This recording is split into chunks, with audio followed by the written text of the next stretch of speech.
Amy. Cool kids.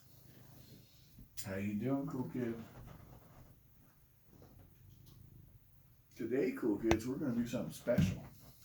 Something we haven't done in ages around here.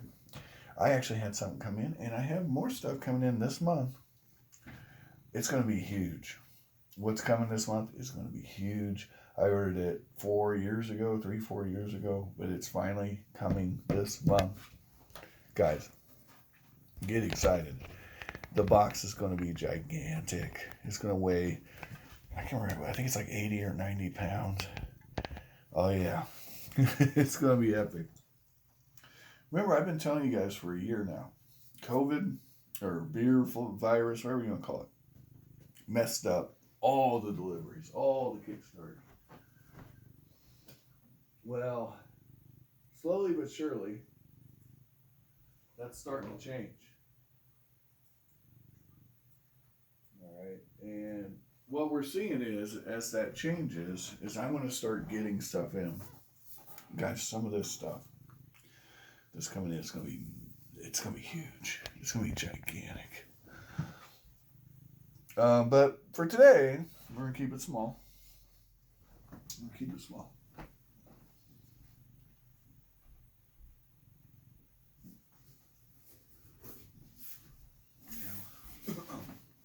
This is not a Kickstarter, but it is a board game. And I haven't opened a board game on this channel in many moons. It seems like many moons since I opened a board game on this channel. As a matter of fact, this channel has become a de facto stackers channel only because, well, first of all, my disenchantment with Kickstarter. I'm disenchanted with them. After a few Kickstarters have gone belly up that I backed, I realized I did a cost-benefit analysis and realized that unless I'm 100% sure that I'm going to get something, it ain't worth backing on Kickstarter. Yep. I've had $480 worth of stuff that's not going to deliver.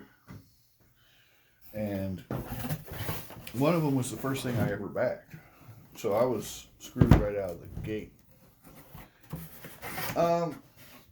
Saga World Builder was that game. So I got 2 copies of this. They were on sale. $27. And it was buy one, get one half off. And this game's fun. I know it's fun. So I bought a copy, which I'm going to give away as a gift. I have not played this edition. I didn't even know this edition existed. I'm wondering why another edition was needed. The game has always been a hit at my table, as is. And I also wonder if they're going to do the Widow's Walk or wherever the expansion was again. I certainly hope so. There is an expansion I did see that had something to do with werewolves. I didn't buy it. $20 for one character to add to the game. I don't know if it's worth it. Let me know in the comments if it is. But we're going to actually open the game because I got 2 copies. Anytime I got 2 copies, guys, we can open it. You know? So, this is Betrayal at House on Haunted Hill, 2nd edition. So, now there is a legacy version of this game that I hear is really good. Like, I hear amazing things about it. And I might just, if things go right, I might just play about with, playing that. Because it's I don't know if you guys know this, but legacy games are games you play once and then you throw them away. Because you have to, change the components, write on them, rip them up, something like that. I don't know. I've never actually played one. But I hear great things. All right, we're opening our copy, the one that's not a gift. And Eva, you're in the way. Kind of, a little bit. And she's like, that's many people. I run this MFR. You do not dictate to me, human. Where I be and where I not to be. Here, play with this cellophane. All right. Oh, a little fudge. Fudge from Christmas. All right. This is second edition, Betrayal at House on Haunted Hill. And if you've ever played the first game, you'll notice right off the bat, there's a few changes. So the characters seem to have player markers on them now. I don't know why that's needed, but I'm okay with it.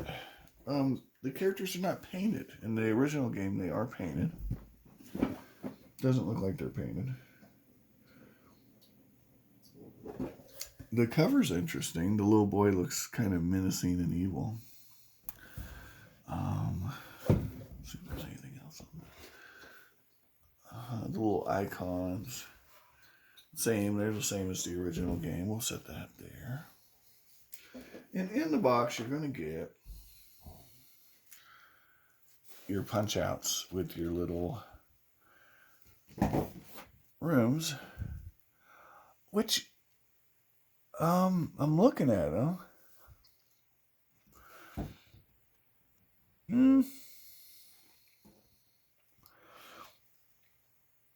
I don't see a huge improvement from the original game, but I don't see. They're a little grainier in detail, actually.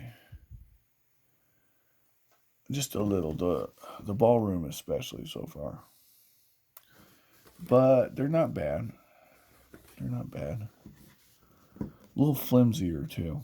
A little flimsier.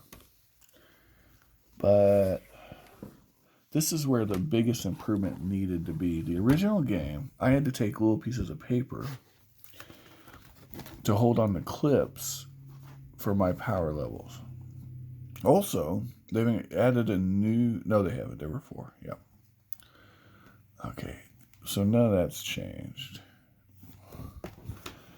But these look different. Looks like something inserts inside here now, and that's a huge improvement. Also, they've changed the characters.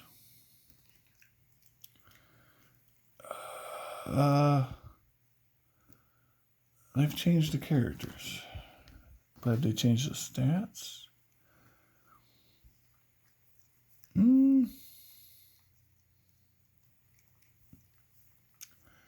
Yeah, all the in the original game, the stats were way different, and on this game, they're not. They're not way different. Everybody's 3, 4s, and 5s, and quite frankly, 4s, 4s, 4s. Okay, I don't understand here. So I'm going to give you Jaden Jones. He gets a 5 for knowledge. He's a little kid. 3 for might. Okay, that makes sense. Speed's 4. Okay, I'm okay with that. Sandy 4. All right. But I guess what I'm saying is in the original game, there were 2 sides with 2 different characters. And there are. Okay. So each card has 2 different characters. So you get 12 characters in this game instead of 10 in the original. But the difference between the characters is minimal as far as abilities from what I'm seeing. There's no min-max characters is what I'm saying. None of them are super specialized. They're all generally 4s, 3s, 4s, and 5s. I don't see any 2s. Which could be good. That could be good because there were balancing issues sometimes in some of the scenarios. So that's not necessarily a bad thing.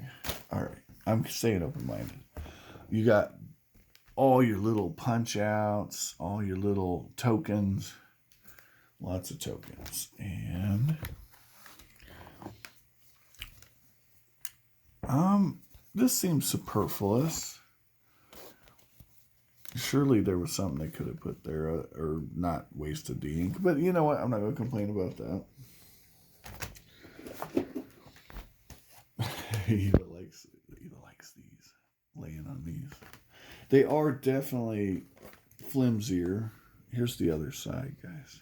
Let's see what we got going on the other side. Definitely flimsier than the original game. But that's okay. It's okay because they might even be more sturdy simply because they're more flexible. Because one thing I noticed with the old game was some of the tiles, the corners would give. All right. This book is bent right from the word Jump Street. This is the rule book. I already know the rules, but unless they've changed the rules.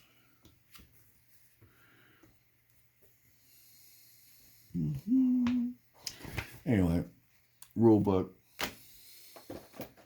Now these are the books that are important. The Survivor's Guide for the good guys, and the Trader's Tome for the bad guy, the traitor, the hunt. And I like how they've kind of aged you got this aged look to the book. So hopefully they've done extensive reworks on the rules, the haunts, because some of them were jankety as all get up in the original game. It was the one major weakness of the game. The concept is amazing. The execution was hit and miss. Sometimes it was amazing. Sometimes it was garbage. There are 6 miniatures in this game. I'm not sure. Maybe in some of the scenarios you switch players. Could be. No paint. So that's a big difference. Let's really zoom in. But, these miniatures aren't bad. And from the look of it, you could actually use this for something else. If you were, say, playing Call of Cthulhu in a modern setting.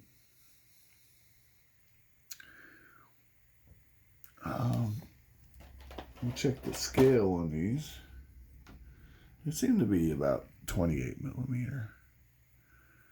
And again, you got your cool little player bases, so that's neat. Now, I do have something cool that's coming in from Kickstarter that should be here anytime.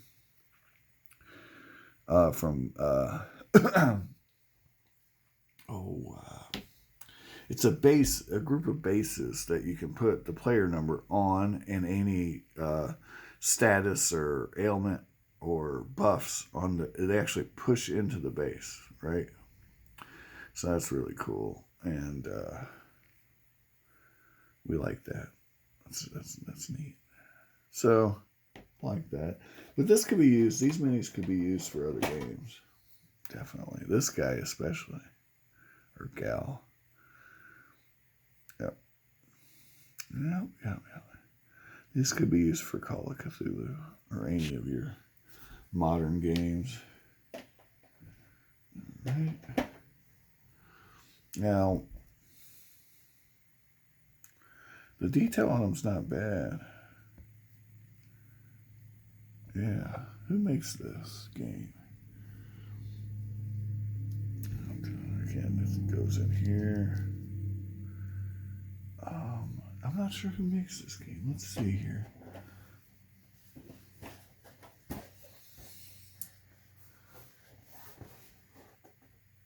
Avalon Hill. Okay. These are our little keep the moisture out pellets. Those are always fun. 2 more miniatures.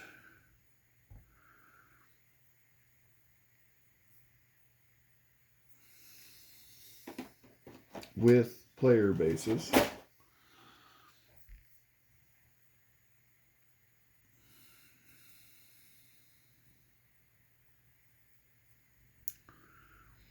All right. And let's compare these to other 28 millimeter miniatures and see how they scale.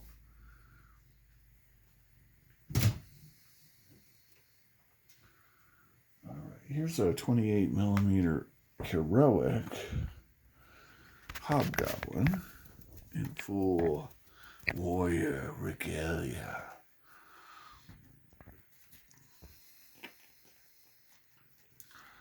And let me get that player base off of there so we give a fair assessment. She's a little... Let's put the male in there too, though. She might just be tall.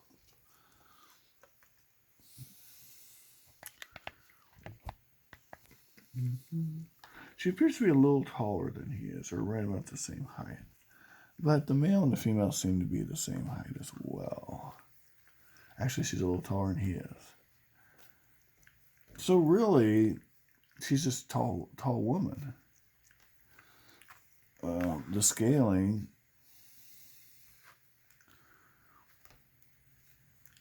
appears fine. Yeah, I got no problem with the scaling. So, there are also omen cards and event cards. And that's cool.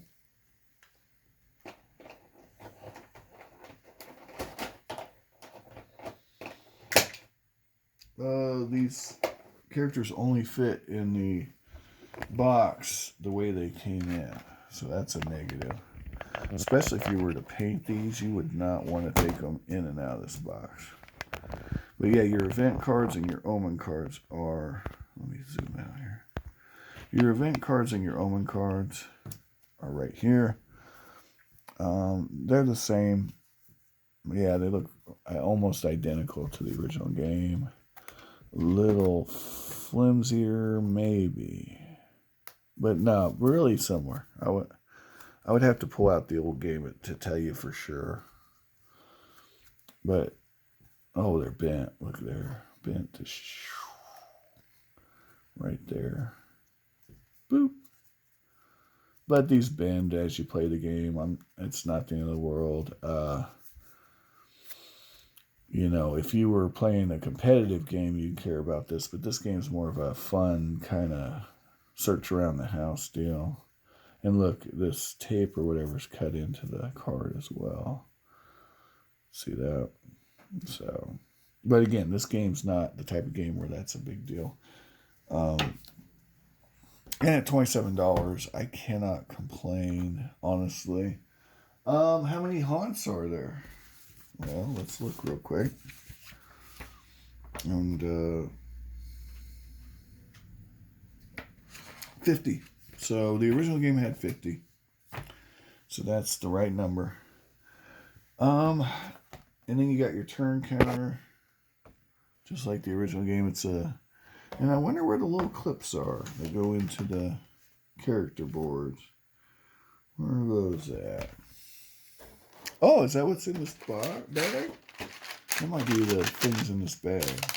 Let's look at that. Oh, yeah, and the dice. Okay, I see. This isn't what I thought it was. Yeah, it's the clips. So these clips go into the character boards and let you keep track of your stats. Because your stats go up and down throughout the game, depending on which room you go in, which buffs you get from cards, this kind of stuff. All right, well, that's neat. And the clips are right here. You see this? Now, the original game, I had to take a piece of paper, fold it into fourths, put it in this clip to make it work. Apparently, this game, they've improved that. We'll find out. Maybe with a playthrough. Maybe we'll do that next game night. Let me know in the comments if you're interested. Anyway, guys, that's the grand opening. Here's the dice. If you played the game, they are the same dice. And, yeah, like, share, subscribe, phone a friend, and take care. And I don't have any music. What happened there? Where's my music? Goodness gracious.